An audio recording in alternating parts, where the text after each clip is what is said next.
Welcome to Creation Crochet TV, where beautiful is easy. Hello friends, today we are going to go over changing colors. So when you are working in crochet, you might want to change your color in a row, or you might run out of yarn in the same color and need to add a new skein of yarn. And you are going to do this the same way for whether you're changing a color or adding a new skein of yarn. Now, color changes are the same. They have the same basic premises, whether you're working in single crochet, double crochet, half double crochet, or whether you're working in the round or working in rows. I'm going to begin with working in rows, and I'm going to begin with single crochet. Now, I said it's all the same because it is. You are always going to do your color change on your last yarn over. So depending on the stitch might change when you add it, but it's always on the last yarn over. So when you're doing a single crochet stitch, here I'm just at the end of a row for a regular row of single crochet, you only do one yarn over. So normally you would yarn over with one time and complete your stitch. With half double crochet and double crochet, it's a little different, but the color change always takes place on the last yarn over. So again, with the single crochet, you insert your hook, you pull through a loop, and then you yarn over and pull through. Now, if you're changing your color, you're going to complete that last yarn over with your new color. So you put your new color on your hook. You need to make sure that you're holding these tails securely with your non-working hand, and you just yarn over with the new color.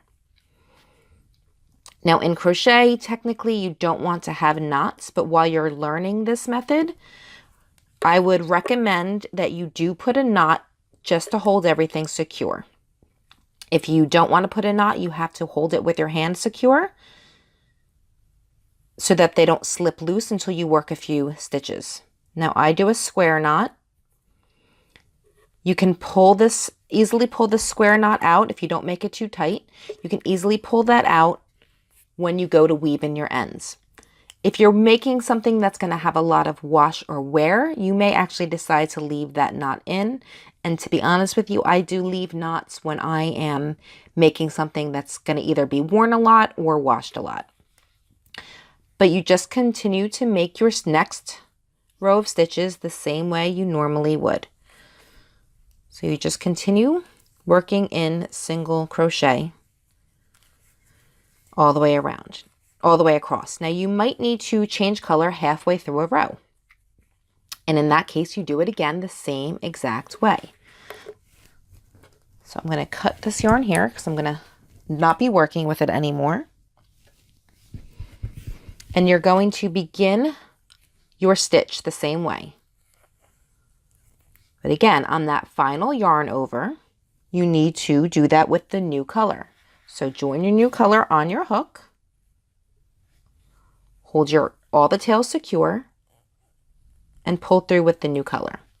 Again, when you're learning this method, or if you want to have the knots in your work, this is where you would place your knot.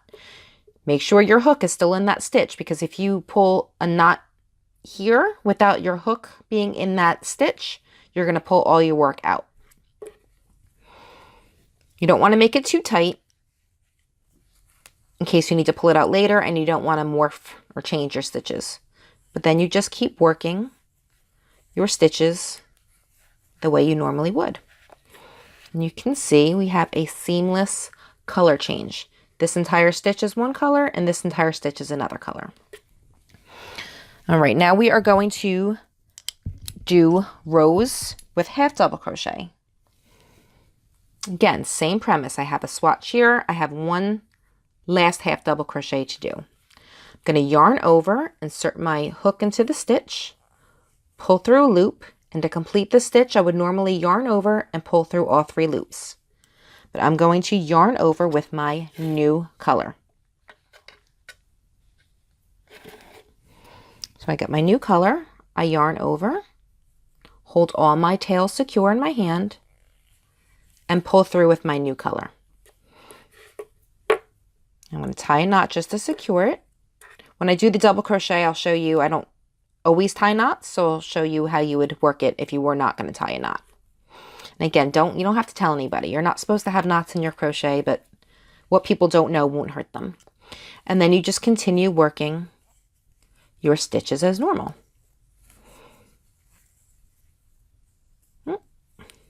Lost my way there. And again, we're going to change color halfway through the row. So you would yarn over, insert your hook. Normally you would, and yarn over and pull through a loop. Normally you would yarn over here and complete, but we're going to do that with our new color instead. And again, this would be the same way you would do if you were adding a new skein of yarn. Yarn over with the new color. Hold all of your tails secure in your hand and finish the stitch with your new color. Now you can tie here if you want, or you can just hold the tails tight until you get a couple stitches done. You can go back and tighten them at the end. Whatever way works for you. You just want to make sure they don't fall through, because if there's nothing holding them, you're going to lose your stitches. So you can just pull them a little secure, and then when you weave in your ends, they will all be in place, or you could go ahead and tie a knot.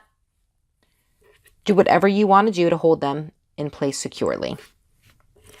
All right, now I'm going to show you with double crochet. Again, these are all the same basic premise. You always do your color change on your last yarn over of the stitch. So to complete the stitch, we would yarn over, pull through. You have 3 loops on the hook.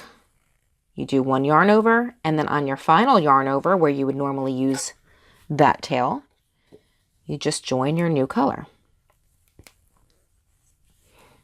And then you just continue working with your new color. Again, you can put a knot there if you'd like. You can just weave in your ends when you're done. You can do a chainless starting double crochet, or you could do your chain 3 like I just did.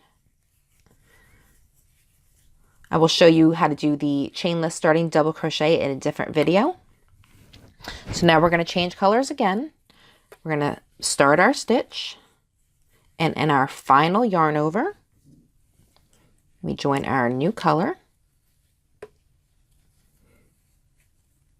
Hold all of your tails secure in your non-working hand, and then join or pull through with your final color. And then you just continue to work your stitches. And you can see that you have one stitch completely made in one color and the next stitch completely made in the next. Now changing in circles again is the same way. But you always change colors on your final slip stitch instead of a stitch, because we're joining here. So you would normally complete your slip stitch like that. But instead of doing it with the old color, we're going to join the new color. So you just begin your slip stitch, add your new color, hold your tail secure, and complete the slip stitch with your new color. And this sets you up to begin your row. Any way you do that, it sets you up to begin your row with your new color. And same that you did with the rows, you can either knot these colors, or you can just hold them secure until you do a couple stitches and then weave them in at the end. So that is how you change colors with all stitches in the round and in rows. And it doesn't really matter what stitch you're using in a circle, you're going to change your color on your slip stitch.